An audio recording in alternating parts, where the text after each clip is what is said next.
9500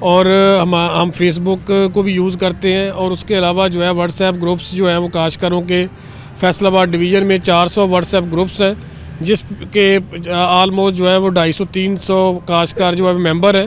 تو وہ ہم ڈیلی بیسس پہ ہمارا زراعت افیسر جو ہے ان گروپس میں جو بھی گورنمنٹ کی طرف سے انیشیٹو آتے ہیں اس میں ہم جو ہے وہ اپنا ایڈ کرتے ہیں. اور اس کے علاوہ جو ہے کاشتکار جو ہے اب چونکہ ڈیجیٹل دور ہے تو کاشتکار جو ہماری ویب سائٹ ہے اس پہ بھی اس کو بھی دیکھتے ہیں. تو اب انفارمیشن کی کوئی ایسی نہیں ہے کہ کسی کاشتکار کو یہ اپنا انفارمیشن نہ ہو کہ گورنمنٹ جو ہے انہوں نے وہ اپنا یہ اسکیم لانچ کی ہے اور وہ اس سے مستفید نہ ہو سکے. یہ جیسے ڈیجیٹل ٹیکنالوجی کی بات کریں ہم تو اس میں کتنی مطلب کسانوں کو انفارمیشن فراہم کی گئی ہے کہ یہ جو ہے ڈیجیٹل ٹیکنالوجی جو زراعت کے لیے یوز ہوتی ہے اس کا ان کو کہاں تک جو ہے اویئرنیس ہے؟ جی میم اس میں جو ہے ہم نے وہ کاشتکار جو ہیں جو واٹس ایپ گروپ کو یوز کرتے ہیں وہ ان کے اپنا تمام کوائف جو ہیں وہ ہمارے پاس موجود ہیں. تو ہم ان کو مطلب کہ اس میں ہم اپنے گروپس میں ایڈ کیا ہوا ہے. اور اس کے علاوہ جو ہے اب کاشتکار جو ہے وہ فیس بک کا بہت زیادہ استعمال ہے تو اس پہ ہمارے پیج بنے ہوئے ہیں مرکز لیول پہ. تو فیصل آباد ڈویژن کی اگر بات کریں تو 44 مرکز ہیں اور 44 پیج ہمارے وہ ہیں. اس کے علاوہ تحصیل لیول پہ بھی ہمارے 16 تحصیلیں ہیں، 16 ہمارے پیجز وہ ہیں.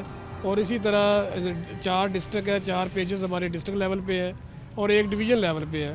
تو اب اس پہ جو ہے وہ ہم نے اپنے جو ہمارے افیسرز ہیں ان کو ڈپیوٹ کیا ہوا ہے. انہوں ڈیلی جو بھی گورنمنٹ کی طرف سے انفارمیشن آنی ہے وہ ڈیجیٹل میڈیا پہ جو ہے وہ ہم نے ضرور اپلوڈ کرنی ہے. اس کا ہمیں ٹارگٹ ہے. تو اب جو ہے وہ کاشتکار جو ہے وہ بھی کافی ڈیجیٹل ٹیکنالوجی کو استعمال کر رہے ہیں اور انفارمیشن کی اب کوئی کمی نہیں ہے. اچھا مجھے یہ بتائیے گا کہ جیسے اب ہم بات کرتے ہیں کہ ہر چیز بہت مہنگی ہو گئی ہے، اگر ہم کھاد کی بات کریں یا اس میں ادویات کی بات کریں تو اس کا کسانوں کی مطلب لاگت پہ کیا فرق پڑا ہے؟ جی بالکل. اب جیسا کہ فرٹیلائزر، پیسٹیسائڈ اور بیج جو ہیں ہائیبریڈ بیج ان کے ریٹس جو ہے وہ انٹرنیشنل مارکیٹ کے اپنا مطابق ہیں اور یہ کافی ہائی ہیں اور کاشتکاروں کا اس پہ کنسرن بھی ہے. لیکن موجودہ حکومت نے کاشتکاروں کے لیے کسان کارڈ جو ہے وہ اپنا اس کا اجرا کیا ہے اور فیصل آباد ڈویژن میں ہم نے آلموسٹ جو ہے 75,000 کسان کارڈ جو ہیں وہ کاشتکاروں میں تقسیم کر دیے ہیں. اور کاشتکار جو ہیں وہ اپنا 30,000 پر ایکڑ کے حساب سے ہم ان کو وداؤٹ اپنا انٹرسٹ جو ہے بلا سود قرضے دے رہے ہیں. اگر کاشتکار کا رقبہ 25 ایکڑ تک ہے تو وہ 3 لاکھ کا جو ہے وہ بلا سود قرضہ ربی پہ اور 3 لاکھ کا قرضہ خریف پہ. انٹرسٹ جو ہے سود جو ہے وہ گورنمنٹ آف پنجاب نے دینا ہے، اس نے صرف اصل زر جمع کروانا ہے. اس پہ وہ کھاد، بیج، پیسٹیسائڈ اور 30% تک وہ کیش بھی لے سکتا ہے اور 30% اس پہ ڈیزل بھی لے سکتا ہے. تو یہ گورنمنٹ کی طرف سے ایک بڑی اپنا کاشتکار کی مدد ہے. کیونکہ جب ہم زرعی ترقیاتی بینک کے پاس جاتے تھے تو آپ کو پتہ ہے کہ ایم سی او بھی پیسے لیتا تھا، پٹواری کے پاس بھی وہ پاس بک بنوانے کے لیے دھکے کھاتا تھا. تو اس کے علاوہ جو ہے اس پہ جو بھی اپنا انٹرسٹ ریٹ ہے اس کے مطابق وہ سود بھی دیتا تھا. تو اب جو ہے وہ کاشتکار نے جتنی رقم لینی ہے اتنی اس نے پے کرنی ہے اور اس سے جو ہے وہ اپنا جو آڑتی تھا اس کے چنگل سے بھی آزاد ہوا ہے کہ اس کے پاس اپنا ڈیجیٹل کارڈ ہے اور وہ اپنی مرضی سے جو ہے وہ دکان پہ جاتا ہے اور 3 لاکھ کی جو ہے وہ پیسٹیسائڈ، بیج، کھاد، جس چیز کی اس کو ضرورت ہے، جو پروڈکٹ اس کو چاہیے وہ حاصل کر سکتا ہے. اور یہ ایک بہت اچھا انیشیٹو ہے اور کاشتکار کمیونٹی نے بھی اس کو بہت زیادہ سراہا ہے. جی بالکل ایسا ہی ہے. میں آپ سے یہ جاننا چاہوں گی کہ کیا کسانوں کو ان کی اپنی جو فصل کی ہے وہ قیمت پوری ملتی ہے، اس میں ان کو مشکلات کا سامنا کرنا پڑتا ہے؟ جی یہ بھی کیونکہ کاشتکار تو ظاہر ہے کہ ان کا کنسرن ہمیشہ سے رہا ہے کہ ہماری فصلات کا جو ہے وہ ہمیں معاوضہ جو ہے وہ صحیح نہیں ملتا.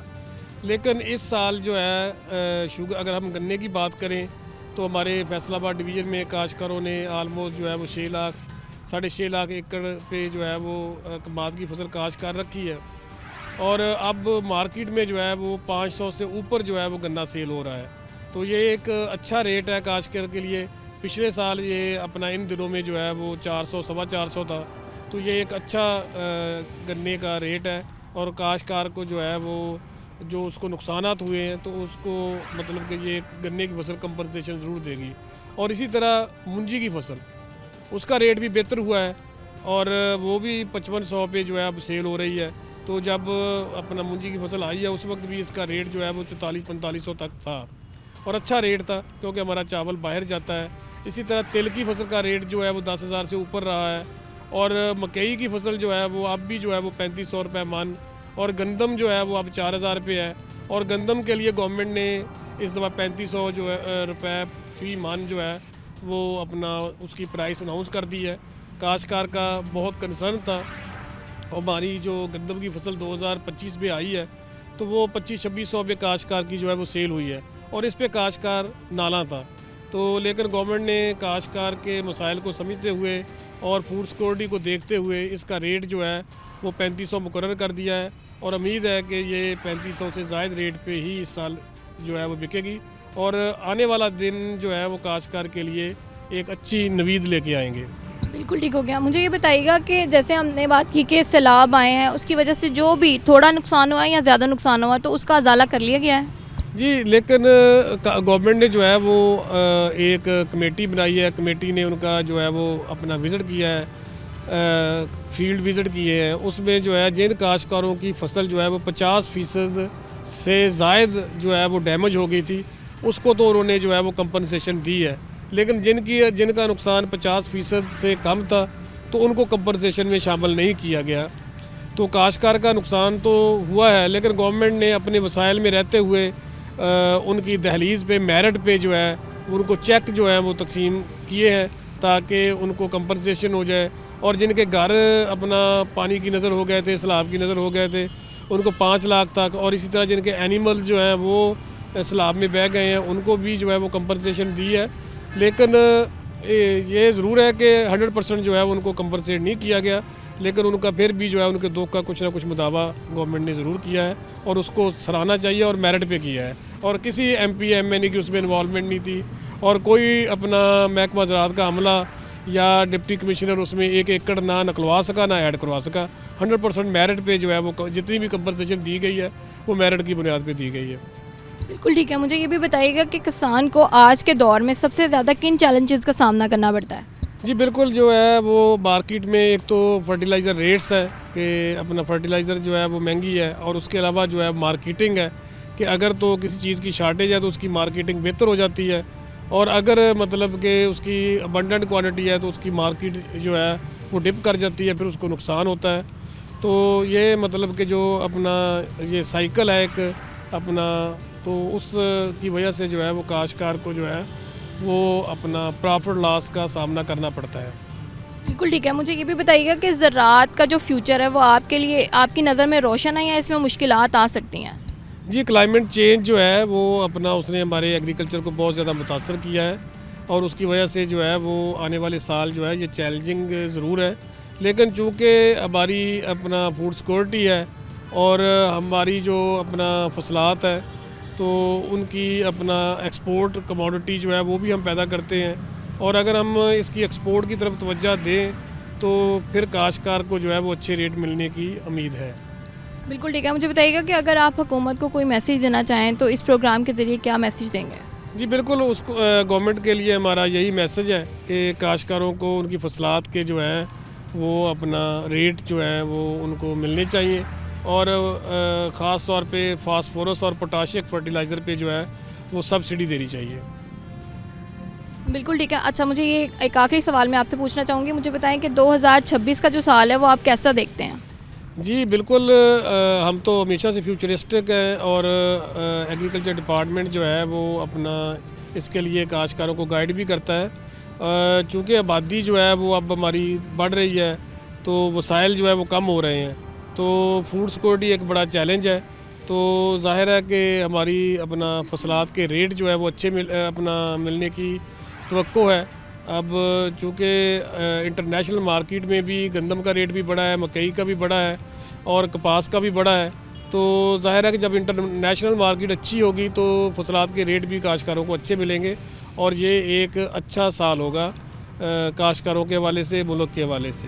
بالکل بہت بہت شکریہ. انشاءاللہ یہ سال 2026 جو ہے وہ بہت اچھا رہے گا.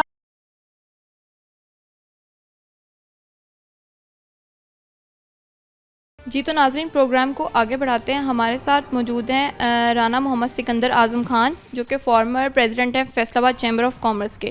ان سے جانتے ہیں کہ یہ سال فیصل آباد جو ہے وہ بزنس کمیونٹی کے لیے کیسا رہا. السلام علیکم سر. وعلیکم السلام.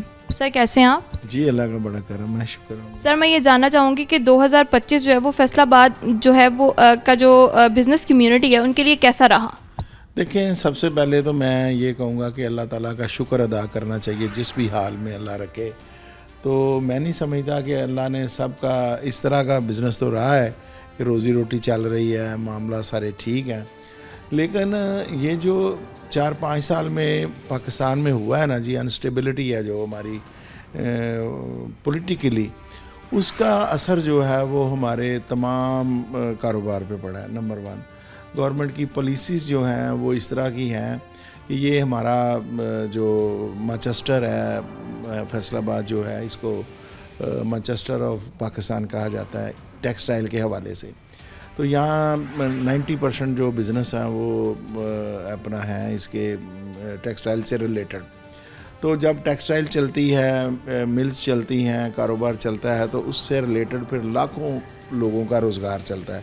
یہ تقریباً 10 ملین کے قریب اب یہاں کی آبادی ہو چکی ہے صرف فیصل آباد شہر کی. اگر سراؤنڈنگ کو ملا لیں تو تقریباً 1.5 کروڑ 15 ملین کی آبادی ہے اس کی. اب اس کے لیے روزگار ہوگا, کاروبار چلیں گے, ملز چلیں گی, تو لامحالہ خوشحالی بھی آئے گی. تو میں 2025 کو اس طرح دیکھتا ہوں کہ گورنمنٹ اخبارات میں اور ٹی وی میں تو بہت ہی اچھی خبریں اور نیوز دے رہی ہے اور خوشخبریاں روز دے رہی ہیں, لیکن فیلڈ میں آن گراؤنڈ بالکل اور چیزیں نظر آتی ہیں. اس کا آپ یہ بھی دیکھیں کہ 1 سال سے تقریباً ہمارا جو گھنٹہ گھر اور اس کے 8 بازار ہیں اس کو انہوں نے تلپٹ کیا ہوا ہے. روز آئے روز ایک نیا پروجیکٹ شروع کرتے ہیں نئے سرے سے, پھر کہتے ہیں یار یہ خراب ہے, اب اس کو ہم دوبارہ سے شروع کر لیتے ہیں. 8 بازاروں کا وداؤٹ یعنی پلاننگ کے انہوں نے کام شروع کیا. تو اس شہر میں اب دیکھیں نا جی, لوگوں کے پاس روزگار ہوگا, لوگ کام کریں گے, اور پھر ہی تو خوشحالی بھی تبھی آتی ہے نا. تو میں اس کو اس لحاظ سے مایوس کن کہتا ہوں کہ اگر گورنمنٹ کی پالیسی صحیح ہو. نمبر 1, ملز پہ کیا اثر ہے, بڑے کاروباروں پہ کیا اثر ہے کہ آپ کے بجلی کے ریٹس, آپ کے سوئی گیس کے ریٹس اور آپ کی کاسٹ آف پروڈکشن جو ہے وہ ریجن میں سب سے ہائی ہے. اب آپ دیکھیں کہ انڈیا ہے ہمارے مقابلے میں, وہاں بجلی کے پرائسز جو ہیں وہ بڑی کم ہیں, بنگلہ دیش میں کم ہے, چائنا میں تو بہت ہی چیپر ہیں. اس کی وجوہات بھی اور ہیں. ان ممالک میں ان لوگوں نے, ان کے حکمرانوں نے اپنے اخلاص کے ساتھ, اپنی نیک نیتی کے ساتھ کام کیا ہے کہ ہم نے چیپر بجلی کس طرح حاصل کرنی ہے. وہ ہائیڈل پہ گئے ہیں. ہم نے کوشش کی ہے کہ آئی پی پیز جو ہیں ان کے ساتھ ایگریمنٹ اس طرح کے کیے کہ آپ کیپیسٹی چارجز ان کو دینے پڑتے ہیں. ان کے ساتھ آپ نے ڈالر ریٹ کے ساتھ ایگریمنٹ کر لیے, ڈالر لنک کر دیا, اس سے بہت مہنگائی ہے. اب ایک اگر پاور پروڈیوسنگ یونٹ جو ہے وہ 300 میگا واٹ کا ہے تو وہ 10 میگا واٹ 20 میگا واٹ پہ چلا رہے ہیں, اور اس کو پیمنٹ جو ہے کیپیسٹی چارجز کیا ہوتے ہیں کہ آپ اس کو فل کیپیسٹی پہ نہ بھی چلے, وہ چلے یا نہ چلے, وہ 20% چلے, وہ 0 ریٹنگ پہ چلے, یا وہ 50% پہ چلے, آپ نے اس کو ادائیگی جو کرنی ہے وہ فل کیپیسٹی کی کرنی ہے جی 300 میگا واٹ کا. اب بھلے اس وجہ سے بجلی اتنی مہنگی ہے کہ آپ کی اس ریجن میں جو مثلاً آپ کی کاسٹ بنتی ہے پروڈکشن کی وہ اتنی ہائی ہے کہ آپ اس کو انٹرنیشنل جو آپ کے بائر ہیں ان کے ساتھ اب میٹ نہیں کر سکتے. دوسرا آ گیا کہ انسٹیبلٹی اس قسم کی ہے کہ آئے دن پالیسیز چینج ہوتے رہتی ہیں. آپ نے ٹیکسز کی بھرمار کی ہوئی ہے. اچھا اوپر سے آ جائیں, اسٹیٹ بینک کا کائبر ریٹ ہے 3 سال پہلے وہ 6% پہ تھا, 4 سال پہلے 2022 میں 10 اپریل 2022 کو جب ٹیک اوور کیا گیا تو تب اس کا ریٹ جو تھا ریٹ آف انٹرسٹ وہ تھا 6% پہ. اچھا اس میں بینکوں کی جو لینڈنگ ریٹ ہے اس کو ڈال کے وہ تقریباً 8-9-10% پہ پڑ جاتا تھا, یہ 26% پہ چلا گیا. اب میں آپ سے سوال ہے کہ مجھے آپ بتائیں, آپ اکنامکس کو بھی سمجھتی ہوں گی, آپ میڈیا ہو, سب کچھ ہو, کہ 6% کہاں پہ اور 26% کہاں پہ. 26% تھا اسٹیٹ بینک کا ریٹ, قائبور ریٹ, اور اس کے اوپر پھر بینک کے اپنے چارجز تھے. یہ نہیں ہے کہ وہ آپ کو 26% میں ملے. جب بھی کوئی قائبور ریٹ ہوتا ہے وہ کراچی انٹر بینک ریٹ ہوتا ہے جو اسٹیٹ بینک جاری کرتا ہے, اس کے اوپر بینکوں نے اپنے چارجز بھی ڈالنے ہوتے ہیں. تو اتنی مہنگائی میں آپ سے پوچھتا ہوں کون سا بزنس جو ہے وہ آگے چلے گا, وہ اپ گریڈ ہوگا, اس میں کس طرح یہ ساری چیزیں عوامل مل کے. تو بینک ریٹ, کیونکہ لوگوں کے پاس کیپٹل نہیں ہے. اچھا آپ اگلی جو چیز ہوئی ہے, 3-4 چیزیں نا اب عوام رل گئے کہ تقریباً 150 کے اوپر آپ کا ڈالر ریٹ تھا, اب ڈالر چلا گیا 330 کے اوپر. اب جب یہ اس نے فلائی کیا ڈالر ریٹ جو ہے اوور فلو ہو گیا, تو اس سے آپ کی جو اشیاء ہے ان کی قیمتیں 4 گنا بڑھ گئیں. اچھا ایک فائدہ تو ہوتا ہے کہ آپ ایکسپورٹ کرتے ہو تو چلو اس ریٹ سے آپ کو ملتا ہے, لیکن آپ کا ملک جو ہے امپورٹ اورینٹیڈ ہو چکا ہے.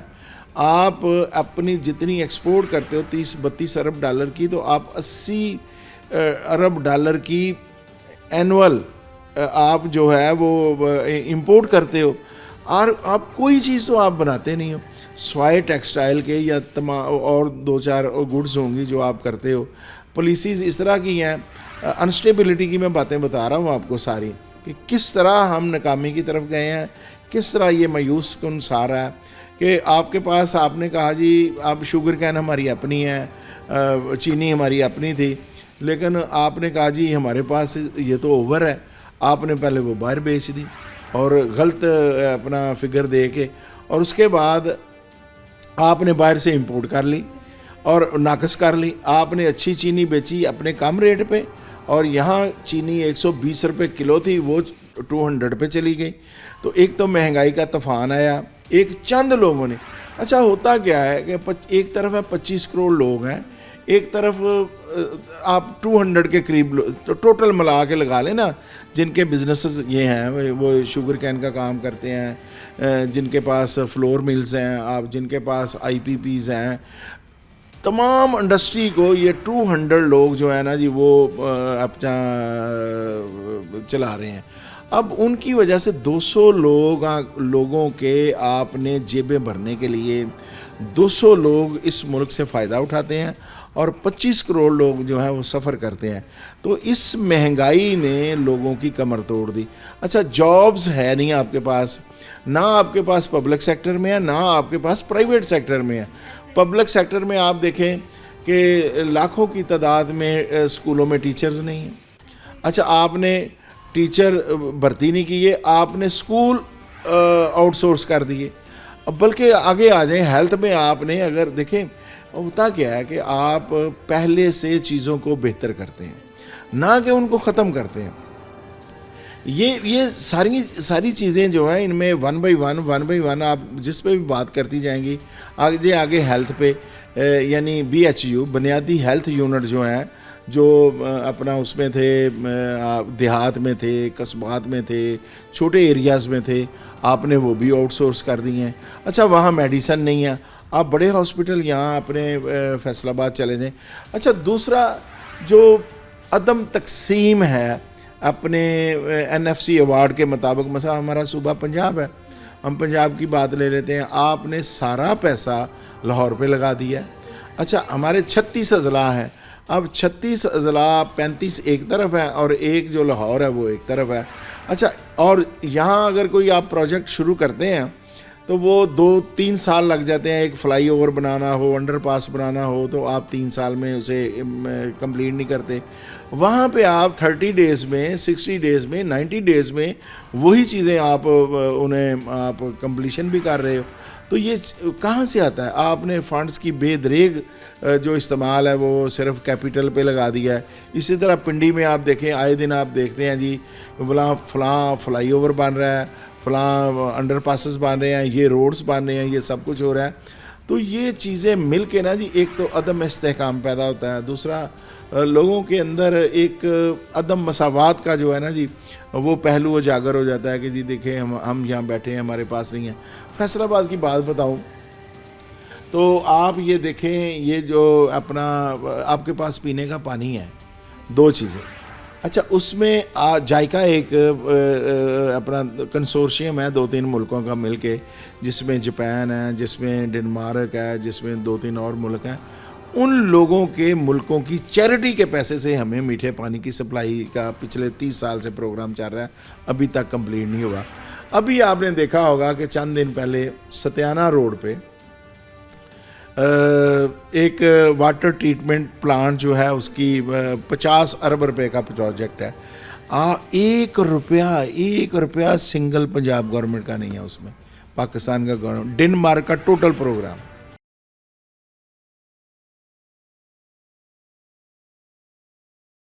سر اس میں مجھے نا ایک چیز جاننی ہے کہ مسئلے مسائل تو بہت زیادہ ہیں, ہم دیکھتے ہیں پچھلے کچھ سالوں میں یہی ساری چیزیں چلتی آ رہی ہیں, اب ان کا حل کیا ہو سکتا ہے؟ دیکھیں حل سب سے پہلے ہے کہ پولیٹیکل سب کے ساتھ سٹیبلٹی ہونی چاہیے, سب لوگ مل بیٹھیں. یہ پاکستانی ہیں, یہ سوچیں کہ ہم نے اگر انہوں نے اسی طرح پاکستان کو, اب دیکھیں کتنے افسوس کی بات ہے اور سر پیٹنے والی باتیں ہیں کہ چائنا ہم سے بعد میں آزاد ہوا ہے, وہ کہاں چلا گیا ہے. افغانستان جہاں 40 سال خانہ جنگی رہی ہے, ابھی بھی ان کے پاس کچھ نہیں ہے, لیکن وہ 3 روپے کا ڈالر ہے وہاں پہ. اچھا بنگلہ دیش پہ آ جائیں, ان کے پاس جو فارن ریزروز ہیں 150 ارب ڈالر ہیں, ہمارے پاس 6-7-10 ارب ہیں, وہ بھی ہم نے قرض اس کا بھی ہم سود پے کرتے ہیں. سعودی عرب کو, یو ای کو 4% 5% اس کا پیسے پے کرتے ہیں, تو وہ ہم نے ادھار کے لے کے اپنی کٹی میں رکھے ہوئے ہیں. تو اس کا ایک ہی ہے کہ پالیسیز ایسی بنائی جائے. اچھا اس میں یہ ہے کہ سٹیک ہولڈر کو آن بورڈ نہیں لیا جاتا. سٹیک ہولڈر کون ہے؟ مثلا کاروباری لوگ ہیں جنہوں نے زیرو سے امپائرز اپنی کھڑی کی ہیں, آپ ان لوگوں کو لوپ میں لیں, آپ ان کو ٹیبل پہ بٹھائیں, آپ کہیں جی کہ آؤ آپ سٹیک ہولڈر ہیں, آؤ ہم بیٹھ کے بات کرتے ہیں. آپ بزنس مین کو بتائیں کہ یہ ملک کے ہماری پریشانیاں ہیں, آؤ مل کے اس کو کس طرح سدھارنا ہے. پیسے بھی اکٹھے ہو جائیں گے. آپ جو ریونیو اکٹھا کرتے ہو اس کا آدھا تو آپ لے جاتے ہو, چوری ہو جاتا ہے. ابھی رپورٹ نہیں آئی 5300 ارب روپیہ 1 سال میں رشوت دی گئی پاکستان میں, IMF کی رپورٹ ہے, اس کو انہوں نے پہلے دبا کے رکھا, بعد میں ایشو کرنا پڑا. یہ ساری چیزیں ہیں. ملک میں وسائل کی کمی نہیں ہے, افرادی قوت کی کمی نہیں ہے. اللہ تعالیٰ نے ہمیں دنیا میں بہترین خطہ عطا کیا, اور اس میں اللہ تعالیٰ نے چن کے ہمیں چیزیں عطا کی ہیں. وہ گیس ہو, وہ آپ کے پاس پہاڑ ہوں, وہ دریا ہوں, وہ صحرا ہو, وہ ہر چیز ہو. تو کوئی چیز ایسی نہیں ہے کہ جو اللہ تعالیٰ نے آپ کو پرووائڈ نہیں کی. اب اس کے لیے کیا ہے, اب وہ بابو جو بیٹھا ہے آفس میں, اسے کیا پتا کہ میں نے صنعت کو کس طرح چلانا ہے, میں نے کاروبار کو کس طرح چلانا ہے. آپ ان لوگوں کے حوالے کریں جو سائیکل سوار تھے, آج وہ 10 ملوں کے مالک ہیں, وہ آپ کو بتائیں گے, وہ کام کر کے بتائیں گے کہ ملک کیسے چلتا ہے. اگر وہ سائیکل سے 10 ملیں کھڑی کر سکتا ہے, وہ کاروبار کو آگے بڑھا سکتا ہے, اور پوری دنیا میں نام پیدا کیا ہمارے صنعتکاروں نے. آپ دیکھیں ایکسپورٹ کی وہ کوالٹی اور وہ چیزیں انہوں نے بنا دی ہیں کہ جس کا بندہ تصور نہیں کر سکتا. لیکن انہیں وہ ماحول چاہیے, انہیں وہ اعتماد چاہیے, اور یہ ملک کو آگے لے جایا جا سکتا ہے. ہمارے تمام سیاستدان محب وطن ہیں, ان کو لڑانے سے باز رکھا جائے, ان کو ایک ٹیبل پہ بٹھایا جائے, ان کا اتفاق کروایا جائے, اور انہیں یہ کہا جائے کہ آؤ مل کے ہم پاکستان کو لیں. ہاں ایک بات ہے, اس میں میں سمجھتا ہوں کہ وہ پبلک سیکٹر میں ہو, وہ پرائیویٹ بندہ ہو, وہ پولیٹیشین ہو, وہ جج ہو, وہ جرنیل ہو, وہ کوئی بھی ہو, اگر وہ کرپٹ ہے اس کے لیے سزائے موت ہونی چاہیے, جیسے چائنا نے رکھی ہے. اگر آپ کرپشن, اس ملک کی کوئی پرابلم نہیں ہے, اس ملک کی 100% پرابلم جو ہے وہ کرپشن ہے. آپ کرپشن پہ قابو پا لیں, لوگوں کو پتہ ہو کہ میں نے اگر بددیانتی کی, اگر میں پکڑا گیا تو پھر مجھے رہائی نہیں ملے گی. میں یہی سمجھتا ہوں کہ ہم نے اس ملک کو آگے لے کے جانا ہے, اور میں کبھی مایوس نہیں ہوا. میں نے جیسے ابتدا میں کہا کہ ہم جو لوگ ہیں ہمیں اللہ کا شکر ادا کرنا چاہیے. آپ 47 دیکھیں وہ کہاں تھا, اب لوگوں کا لیونگ سٹینڈرڈ کتنا اپ ہو گیا. 40 سال میں, پچھلے کو چھوڑ دیں, 40 سال میں 1980 سے لے کے قایا پلٹ دی ہے پورے پاکستان کی. یہ نہیں فیصل آباد کے میں ایک بندے کو نام لے لیں, 40 سال پہلے وہ کیا کرتا تھا, آج کیا کرتا ہے. میرے پاس سائیکل تھا, آج میں کہاں کھڑا ہوں. تو یہ ساری چیزیں ہیں کہ اللہ تعالیٰ نے ہمیں بہت اس ملک کی بدولت دیا ہے. تو کیوں نہ ہم اس ملک کو سنوارنے کی کوشش کریں. جو ہونا تھا وہ ہو گیا. اب اگر اس لکیر کو پیٹتے رہیں گے تو ملک نہیں آگے جا سکتا. تو میں مایوسی تھی, لیکن اس طرح کی نہیں ہے کہ جی میں نے کہا کہ بالکل زیرو ہو گیا, نہیں. ہاں یہ ہے کہ جس طرح آپ کا کاروبار چلنا چاہیے ویسے نہیں چلا, اس میں ترقی نہیں ہوئی. آپ کی 6% پہ گروتھ تھی, وہ 1.7 پہ آ گئی ہے. تو آپ مجھے بتائیں کہ ترقی کہاں ہوئی ہے. جس طرح میں نے شہر کی بات کی ہے, آپ پالیسیز بنائیں.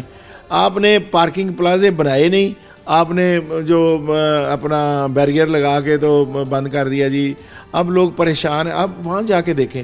اچھا ہمیں نا اگر آپ ٹھیک ہو, آپ کا بزنس چلتا ہے تو آپ کو کوئی پرواہ نہیں ہے کہ کون پریشان ہے.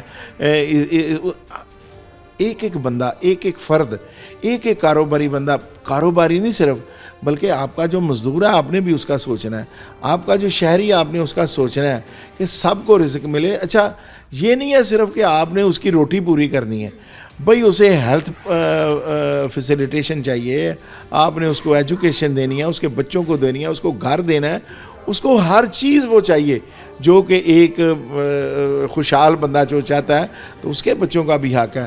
تو ہمیں یہ نہیں ہے کہ صرف ہم نے کاروبار کی طرف دیکھنا ہے. تو یہ ساری چیزیں ہیں کہ ان حکمرانوں کو اپنی آسائشوں اور ناجائز آسائشوں پہ کٹ لگانا چاہیے, اور بیوروکریسی کو کنٹرول کرنا چاہیے. یہاں امن ہونا چاہیے, یہاں لوگوں کو روزگار ملنا چاہیے. اور سٹیک ہولڈر کون ہے اس ملک کے, آن بورڈ کس کو لینا چاہیے. آپ کے صنعت کار, آپ کے تاجر, ریئل اسٹیٹ جو بزنس کرتا ہے اس کو بٹھائیں آپ اپنے ساتھ. تو انشاءاللہ تو آپ دیکھیں جب مل کے پالیسیاں بنیں گی تو یہ ملک بہت ہی بہتر ہوگا, اور پاکستان انشاءاللہ تعالی کامیابی کے منازل جو ہے وہ طے کرے گا. بالکل انشاءاللہ. بہت بہت شکریہ سر آپ کا.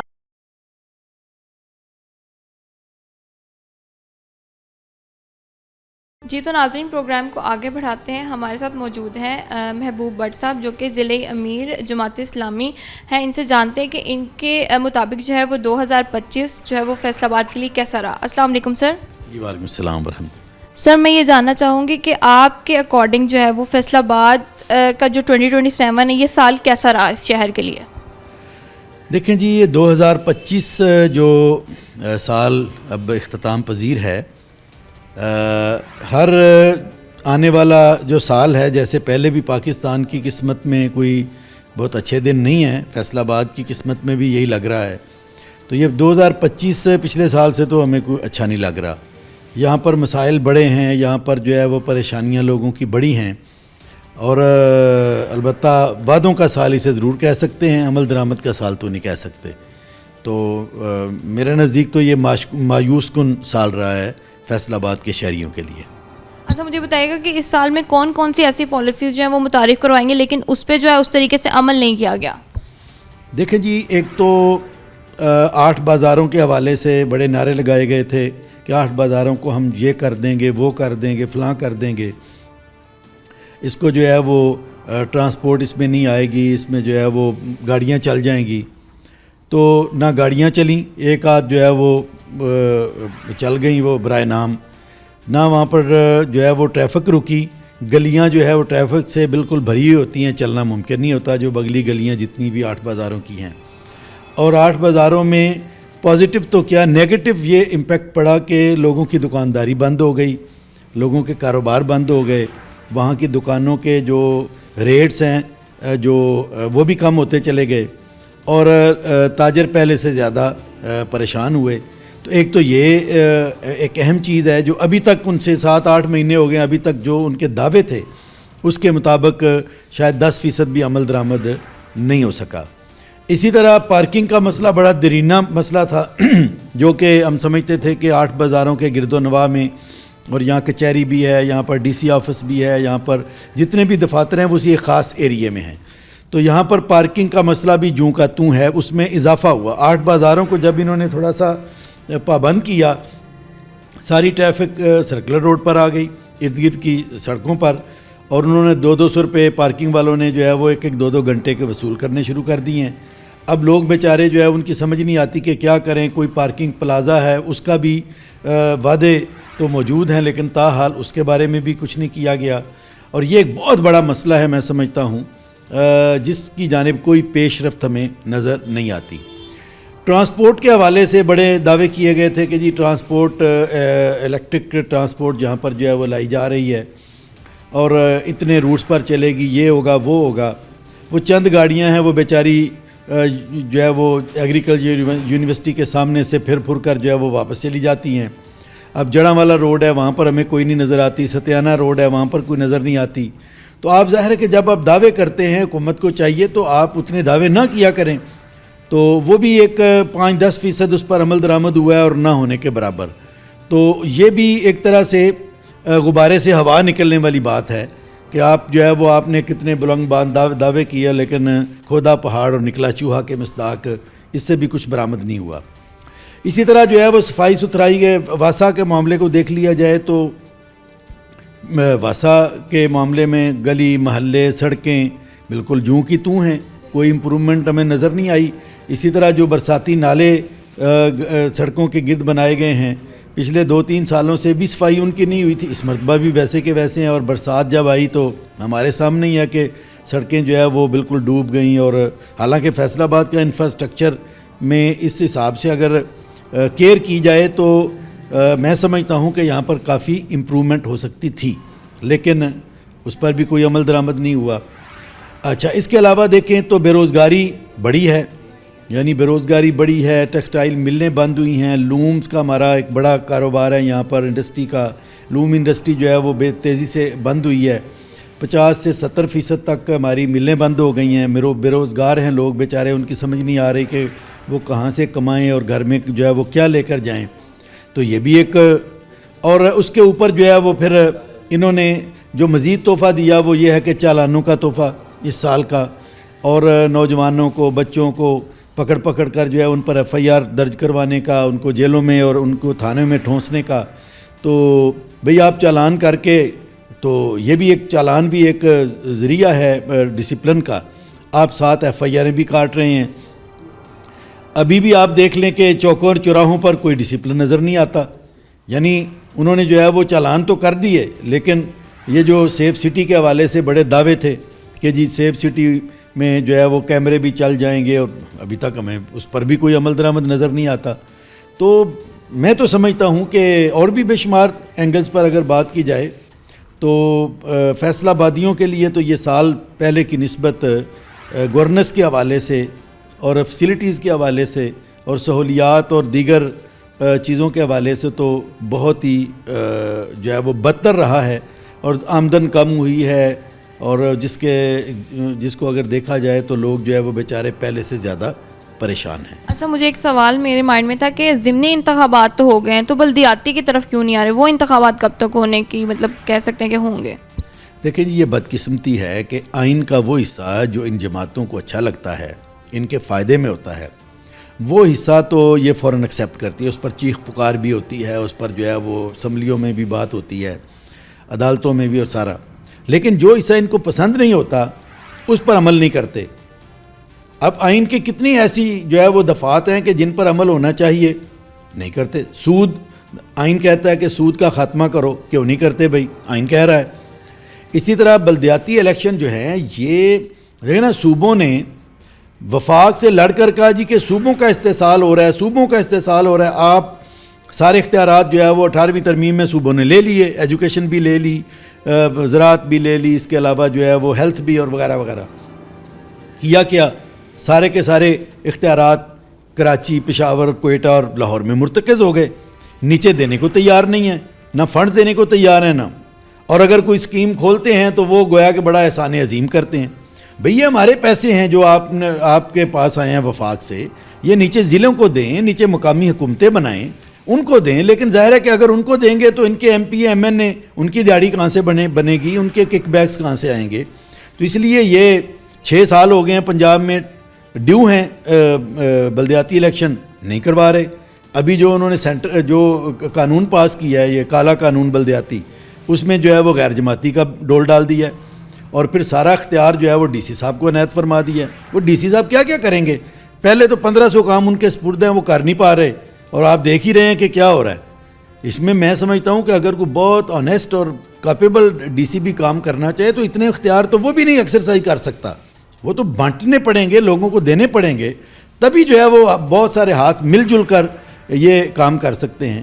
تو میں سمجھتا ہوں کہ یہ حکومت کی بدنیتی ہے اور بدماشی ہے کہ وہ بلدیاتی الیکشن کو نہیں کروا رہی، اور جو قانون انہوں نے پاس کیا ہے جماعت اسلامی تو اس کے خلاف میدان عمل میں ہے. کورٹ میں بھی ہم گئے ہیں، ہم نے دھرنا بھی دیا ہے، مظاہرہ بھی کیا ہے، اور 15 جنوری کو ہم نے ایک عوامی ریفرینڈم رائے عامہ پر مبنی یہ بھی کروا رہے ہیں اس کالے قانون کے خلاف. بہت بہت شکریہ سر، آپ نے اپنا قیمتی وقت دیا. جی تو ناظرین، ہم نے دیکھا کہ 2025 جو ہے وہ فیصل آباد کے لیے کس طریقے سے جو بہتر رہا، یا کون کون سی چیزیں جو تھیں وہ پینڈنگ تھی. لیکن ہم امید کرتے ہیں، ابھی جو ہو چکا ہے اس پر تو بات نہیں کریں گے، لیکن ہم امید یہ کرتے ہیں کہ 2026 ہے وہ ہمارے لیے ایک بہترین سال ہو، جس میں اگر پالیسیز بنائی جائیں تو اس کو امپلیمنٹ بھی کیا جائے، اسی طریقے سے جو ہے وہ اس پہ کام ہوتا ہوا ہمیں نظر آئے. یہیں پہ ہم پروگرام کا اختتام کرتے ہیں. ملتے ہیں آپ سے اگلے ٹاپک پہ. اللہ حافظ.